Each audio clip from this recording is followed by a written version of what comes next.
India has taken a firm stand and rejected the proceedings regarding the Indus Water Treaty. Pakistan तो गया, इस हवाले से जर्नैलों ने फंसा दिया हमें। हमारे डीजी आईएसपीआर ने कहा था कि वो हमारा पानी रोकेंगे, हम उनकी सांस रोक देंगे। उन्होंने पानी तो रोक दिया, हमने उनकी सांस किया, हम अपनी ही सांस रोक कर खड़े हैं। तो डीजी आईएसपीआर साहब सांस ले लीजिए। इंडस वाटर ट्रीटी यानी सिंधु जल संधि से जुड़ी एक अंतर्राष्ट्रीय अदालत के आदेश को मानने से साफ मना कर दिया। भारत का कहना है कि जो कोर्ट ऑफ आर्बिट्रेशन ने आदेश जारी किया है वो अवैध और असंख्य है। Making its position clear, India has said that it does not recognize the legitimacy of this court and will not participate in any of its proceedings. सूरत हाल की तरफ इनके साथ हो क्या रहा है? जब मोदी ने डील कर ली ट्रंप से, तो फिर नेक्स्ट खबर देखें। Arbitration courts order illegal, India slams Indus treaty decision favouring Pakistan. India ने जो आलमी अदालत है उसका फैसला मानने से इनकार कर दिया है और उसे इलीगल फैसला करार दे दिया है। डोनाल्ड ट्रंप के सबसे ज्यादा किससे ताल्लुकात थे? Favourite field marshal, white house.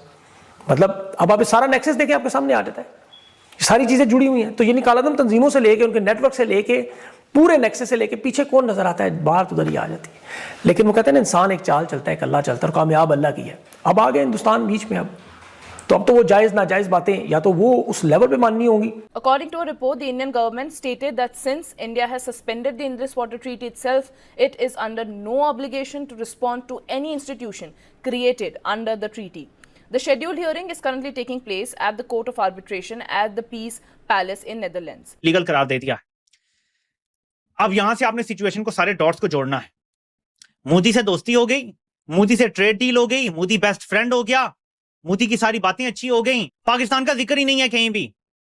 किसी अहम जगह पे, अहम मीटिंग में आप पाकिस्तान का जिक्र नहीं है। ऐसे हमें टिश्यू की तरह इस्तेमाल करके या उससे किसी बदतरीन चीज की तरह इस्तेमाल करके फेंक दिया गया। नमस्कार दोस्तों, जय हिंद। भारत अमेरिका का डील का सदमा अभी पाकिस्तान को लगा ही था कि भारत ने पाकिस्तान को दूसरा झटका दे दिया है और भारत ने सिंध जल संधि पे पाकिस्तान को बहुत बड़ा झटका दिया है। भारत ने जम्मू कश्मीर के किशनगंगा और रतले हाइड्रो पावर से जुड़े इंटरनेशनल कोर्ट ऑफ आर्बिट्रेशन के फैसले को रिजेक्ट कर दिया है, जिससे पाकिस्तान को दूसरा सबसे बड़ा झटका लगा है, क्योंकि पाकिस्तान की ये आखिरी उम्मीद थी। दरअसल विदेश मंत्रालय ने साफ किया है कि इंडस वाटर ट्रीटी के सस्पेंड रहने के दौरान इंडिया इस ट्रीटी के अंदर किसी भी दायित्व को निभाने के लिए बंधा नहीं है। विदेश मंत्रालय ने अपने स्टेटमेंट में कहा है कि ये court of arbitration illegally constitute किया गया है, जिसका लॉ की नजर में कोई एग्जिस्टेंस नहीं है। ये कोर्ट इंडिया द्वारा एक सॉवरेन कंट्री के रूप में अपने राइट्स के अंदर की गई एक्शन की वैलिडिटी एग्जामिन करने का राइट नहीं रखता। इंडिया ने साफ और क्लियर कहा है कि उसने कभी भी इंटरनेशनल कोर्ट ऑफ आर्बिट्रेशन के एग्जिस्टेंस को मान्यता नहीं दी है। इंडस वाटर ट्रीटी के अंदर इस बॉडी का फॉर्मेशन अपने आप में ही ट्रीटी का एक सीरियस वायलेशन है। फील्ड मार्शल आसिम मुनीर और उनके साथियों का हनीमून पीरियड था, वो तमाम हुआ। अब शायद सदर ट्रंप उतनी ज़्यादा तारीफ़ें आने वाले दिनों में ना करें। इंडिया ने जो हेग की आलमी अदालत की सालसी है, जो सिंतास महोदय को उन्होंने मुअत्तल करके पाकिस्तान का पानी रोका हुआ है, हमारे डीजी आईएसपीआर ने कहा था कि वो हमारा पानी रोकेंगे, हम उनकी सांस रोक देंगे। उन्होंने पानी तो रोक दिया, हमने उनकी सांस किया, हम अपनी ही सांस रोक कर खड़े हैं। तो डीजी आईएसपीआर साहब सांस ले लीजिए, आसान बाश हो जाइए। उन्होंने पानी रोका है, हम हेग की आलमी अदालत में गए, वहाँ पर हमने मुकदमा किया। अदालत ने कहा कि 8 या 9 फरवरी तक जो इंडिया है वो अपने जो हाइडल प्रोजेक्ट्स हैं, मंसूबे हैं, उनका पूरा रिकॉर्ड लेकर जमा करवाए। इंडिया के फॉरेन ऑफिस ने आगे से कहा कि हम इस अदालत को मानते ही नहीं। सिंतास मौदा 2 मुल्कों के दरमियान था, जो इस वक्त कंटिन्यू ही नहीं है, मीन इस वक्त हमने मुअत्तल कर रखा है। तो आलमी अदालत की इसमें जुरिस्डिक्शन ही नहीं बनती, हम उसको मानते ही नहीं, तो हमने कोई चीज़ उनके पास जमा नहीं करवानी। इसी तरह से है जैसे बहुत सारी अदालतों को, आलमी अदालत के फ़ैसलों को, आलमी अदालत इंसाफ के फ़ैसलों को कई जगहों पर अमेरिका मानता ही नहीं, रिकग्नाइज़ ही नहीं करता। जैसा कि आपने हाल ही में देखा कि डावोस में जो इजरायली प्राइम मिनिस्टर इसलिए नहीं गए, और कई जगहों पर रशियन जो प्रेसिडेंट हैं वो भी नहीं जाते, क्योंकि उनके वारंट गिरफ्तारी निकले हुए हैं आलमी अदालत इंसाफ की तरफ से। लेकिन इजरायली प्राइम मिनिस्टर जो हैं वो अमेरिका आते हैं, क्योंकि अमेरिका उस तरीके से उस फोरम का अपने आप को बाउंड नहीं समझता। उसी तरीके का तर्ज़ अमल अब इंडिया ने अपनाया है, लेकिन हमने उनकी सांस रोकनी थी और हम अपनी सांस फ़िलहाल रोके खड़े हैं। जो कुछ बलूचिस्तान में होता है वो हम अपने घर के अंदर तो लोगों को फितनातुल हिंदुस्तान बताते हैं।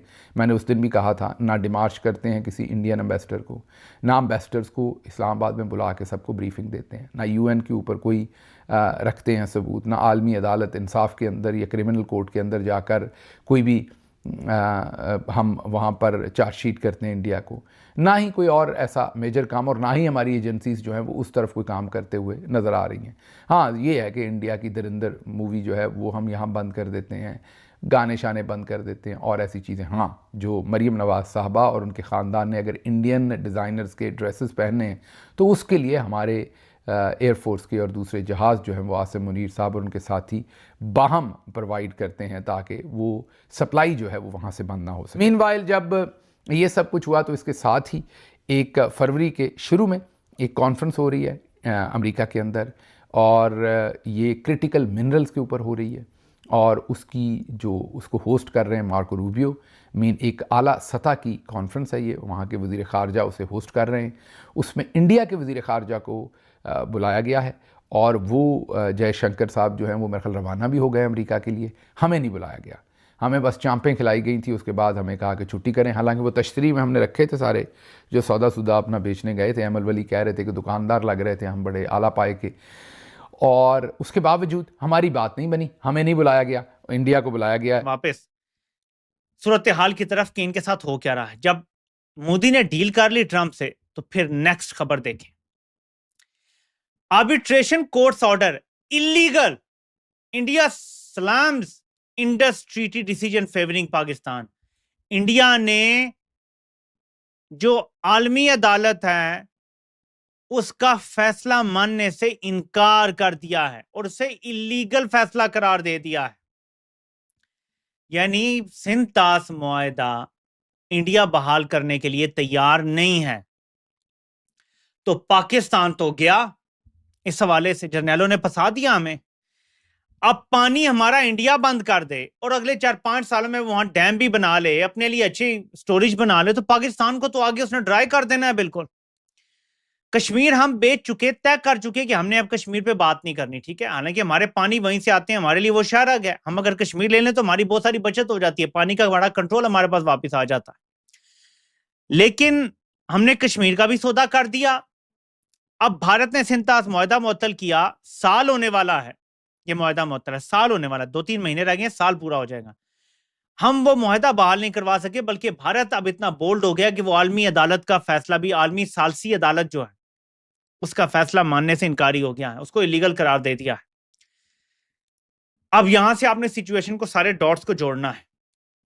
मोदी से दोस्ती हो गई, मोदी से ट्रेड डील हो गई, मोदी बेस्ट फ्रेंड हो गया, मोदी की सारी बातें अच्छी हो गई, बेहतरीन ताल्लुकात हो गए, पाकिस्तान का जिक्र ही नहीं है कहीं भी। किसी अहम जगह पे, अहम मीटिंग में आप पाकिस्तान का जिक्र नहीं है। ऐसे हमें टिश्यू की तरह इस्तेमाल करके या उससे किसी बदतरीन चीज की तरह इस्तेमाल करके फेंक दिया गया है। और ये हिस्ट्री है पाकिस्तान और अमेरिका के ताल्लुकात की, जो मैं पहले भी बोल रहा था। ये जर्नैल सीखते नहीं है, सोचते हैं इस बार वफा करेंगे, इस बार वफा होगी। कहते हैं मोमिन एक सुराग से बार बार नहीं डसा जाता, ये हमें डसवाते हैं। अब आप इमेजिन करें, इनके पास अब्राहम अकॉर्ड वाली जो साइड है उसकी साइड लेने के अलावा कोई ऑप्शन नहीं है, यानी ये बेबस हो गए हैं, इनके ऑप्शन खत्म हो गए हैं। अब नेक्स्ट 2 चीजें इनसे मनवाई जाएंगी। ये मेरी वीडियो संभाल के रखिएगा, मैंने आपको 8-9 महीने पहले बता दिया था, इंडिया को जब भी डील मिलेगी हमसे बेहतर डील मिलेगी। बात सच्ची साबित हो गई। अब मेरी ये बात भी सुन लीजिएगा, ये पेशेंट गोई। मैं कल भी कह चुका हूं, मैं फिर दोहराता हूं। अब इंडिया के साथ मामला तय होने के बाद तो ये और ज्यादा होगी ये बात क्लियर कि अब पाकिस्तान से 2 मुतालबे बड़े शिद्दत से होंगे। नंबर 1 मुतालबा, फौज तो भेजनी पड़ेगी, और नंबर दूसरा कि चीन से एलानिया खुल के हर तरह से दूरी इख्तियार करनी पड़ेगी। ये 2 काम अगर इन्होंने ना किए तो मैं आपको बता रहा हूं कि इनके वेंटिलेटर सारे उतार लिए जाएंगे। IMF ही ऐसे कीड़े निकालना शुरू कर देगा कि आप सोच नहीं सकते, और ऊपर से हमारे हालात वैसे ही खराब हैं।